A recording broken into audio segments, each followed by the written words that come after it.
Thank you and welcome to the show this morning. The topic this morning is the criminal justice system in the state of Tennessee, and we're fortunate to have with us to talk about the criminal justice system in the state of Tennessee a member of the Tennessee Supreme Court, Justice ABirch.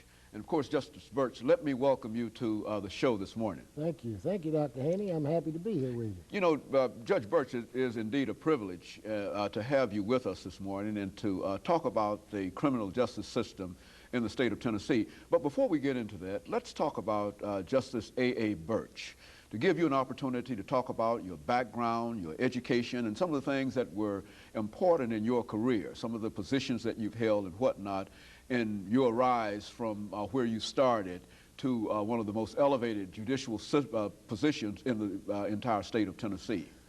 Well, Dr. Haney, you know I don't like to talk about myself, but I'll demand it, though. I'll just mention a few things. Very good. I graduated from Howard Law School in 1956. I got 2 degrees at the same time, a Doctor of Jurisprudence as well as a Bachelor of Arts. And from there I went into the United States Navy to fulfill my military obligation. In '58, after the Navy, I came to Nashville and I started practicing law. Incidentally, I passed the bar while I was in the Navy on a 30-day leave. I just started practicing in Nashville. Other prominent lawyers then were Z. Alexander Luby and Avon Williams and R.B.J. Campbell and Bob Lillard, J.F. McClellan, and I associated with J.F. McClellan. And after a while, I associated with Mr. Lillard, Bob Lillard, the city councilman, politician, and just practiced law. Things started looking up back in then. We went through the sit-ins, you know, and the unrest here in Nashville. I was pleased to have been able to represent some of the sit-in students. And in '63, I believe, I was appointed Assistant Public Defender by Sanders Anglia, who got to be a councilman at large in the metropolitan government. I did that for 3 years together with a private practice, and then in 1966, I was appointed by the late Tom Shriver as an Assistant District Attorney General. And I prosecuted across the board felony cases, murders, rapes, robberies for the state of Tennessee for 3 years until 1969. In '69, Governor Ellington appointed me to the General Sessions Court. And I had to run for that in '70, and I was fortunate and we prevailed. Incidentally, I think I was perhaps, if not the first, one of the first black Afro-American General Sessions judges in the state. So I stayed in the General Sessions Court for about 9 years until '78, when I was appointed to the Criminal Court of Davidson County. And I served there until '87, at which time I was appointed to the Court of Criminal Appeals. And I served there until '93, until Governor McWhirter appointed me to the Supreme Court. And then in '96, I think, '96 to '97, I served my term as Chief Justice of the state of Tennessee, of the Supreme Court of the state of Tennessee. So that's, I guess, a capsule about it. I'm a little, not embarrassed, but I'm a little sensitive about people always saying the first this, you're the first this, you're the first that, and you're the first the other. I'd like the day to come when that really is not relevant. Well, there will always be a day when there will probably be a first, Judge. We're just glad to have, as we said, to have an opportunity to talk to you. And just looking back over your experiences and to think about the topic that we're dealing with, the criminal justice system in Tennessee, I don't think that there is a more appropriate person, whether you're recognized as the first this or that, to talk about that, because you have been involved in dealing, as you said, with almost every aspect of the criminal law. Well, when you look back, it's what, 41 years?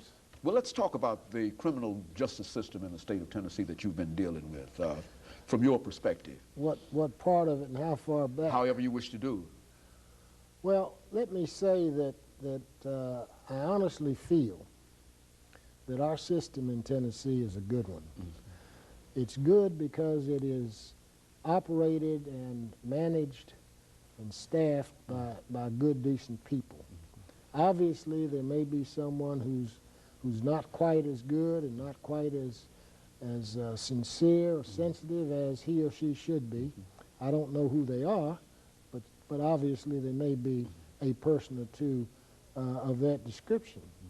But overall, by and large, we have good people operating the system. We have some I guess almost 210, 220 trial and appellate judges in Tennessee. I know all of them. Each one of them I know. And I'm convinced that when you balance it, we have a pretty good system. What's the structure, Judge, of this system, this criminal justice system? I mean, how would you structure that so that the layman, the average person, can understand exactly the movement of it up to your situation? All right. Well, first of all, you have the municipal courts, and that's like the city court of Memphis, Tennessee, or the city court of Knoxville. We used to have a city court here before metropolitan government, and they enforce the ordinances, except in metropolitan government. City ordinances, parking and code violations and such as that. And on the next level, there's the Court of General Sessions, which in Nashville handles every misdemeanor or most misdemeanors and most petty offenses.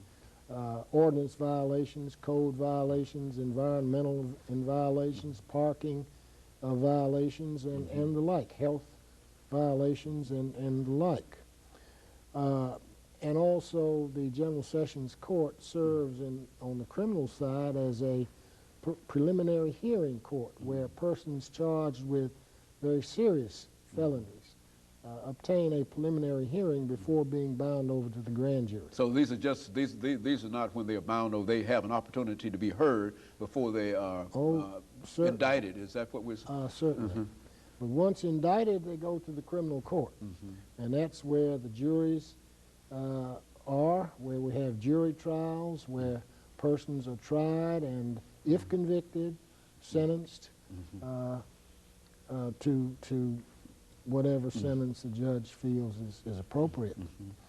And from there we go to the Court of Appeals and Court of Criminal Appeals, which exist on the same level. But these are two different courts? Two different courts.